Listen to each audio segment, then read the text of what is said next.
Lexi Kessinger, Carmen Stahl, Larissa Swanson, Brooklyn Humphrey, and Morgan Bowers. The most common crime that leads to the criminal being given the death sentence is murder. So how does killing someone as punishment for killing someone make it okay? The death penalty is cruel and has been proven to have no benefits. It is common sense that murder is never justified, and the death penalty is no different. 27 states across America still have the death penalty. Here's all of the red is the ones that still have it. That's more than half. The amount of death sentence convictions have decreased over the years, as only 31 people were sentenced to death in 2019. The Declaration of Independence states that they are endowed by their Creator with certain unalienable rights, that among these are life, liberty, and the pursuit of happiness. No one should be allowed to take the life of another, something that in the United States everyone is guaranteed. There has been no evidence to prove that the death penalty deters crime. This makes it not only inhumane, but also pointless. The death penalty is also known for being discriminatory. The death penalty does not dissuade criminals from committing crimes.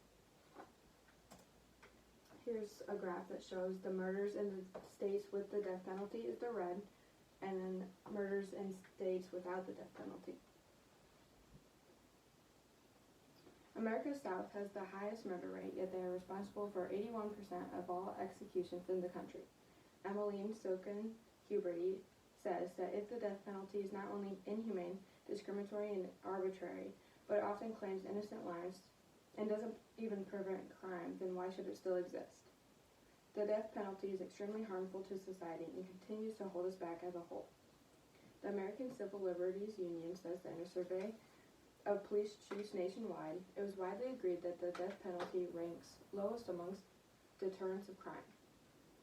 The death penalty also takes away the chance for a criminal to be found innocent if new evidence is found.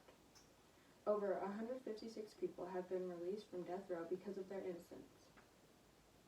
But what if the evidence has been found just a few weeks later? The prisoner might have already been dead. A lot of crimes are committed by the mentally ill, and the death sentence is cruel punishment. In cases like this, states should be putting their money towards helping people with mental illnesses. In many cases, with big criminals, the death penalty isn't threatening because they already put their lives at risk by choice. Many criminals that are in the drug world are aware that they could die any day. The death penalty uses a lot of sources that could have better uses. Taxpayers' money could be used for so many more important things. The time of all the prosecuting lawyers, juries, and courtrooms are all wasted when the defendant is given the death penalty based on discrimination from the judge. Capital punishment is a cruel way to take someone's life. Just look at the different types of executions. Electrocution, lethal injection, lethal gas, hanging, and firing squad. These are all very harsh ways to kill someone, and they go against the Constitution. The Death Penalty Information Center says that racial bias of defendants of color has a strong effect on who is sentenced to death. Here's a chart that shows that. When the death penalty was applied to rape, 89% of the executions were black men and white women were the victim. It has been proven all over the country that there is an extreme bias towards white victims. It is also very common for defendants who have limited access to legal representation. Robert Durham says that the death penalty is inextricably linked to our history of slavery, of lynching, and Jim Crow segregation. Defendants convicted of killing white people were executed at a rate of 17 times greater than those who were convicted of killing black people. Until the death penalty is abolished, there is a chance that someone innocent will lose their life. People that have been given the death sentence are actually extremely likely to be exonerated due to new evidence or some other factor in the case. In 2000, the Illinois governor temporarily prohibited the death penalty as 13 men were exonerated since 1977.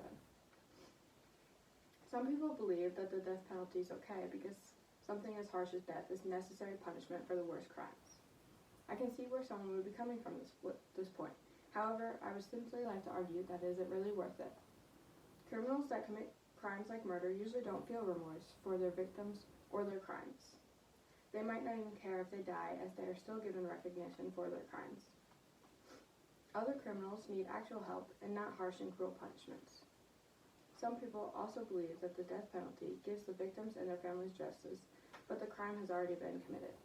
Justice gets you nowhere, and the guilt of taking another human life might be almost as bad as having to mourn someone close to you. The amount of money that is put into capital punishment could be used to improve our criminal justice system. The death penalty is morally wrong and has no true positive effects. The system is racist and is only avoidable by people who have the money to be legally represented. Capital punishment will hold back our society as a whole until we can move past this and improve upon our justice system that's clearly flawed. Any questions? What do you think would be a better alternative to the death penalty? I think just keeping prisoners in prison and also maybe getting them help if they need it would be good.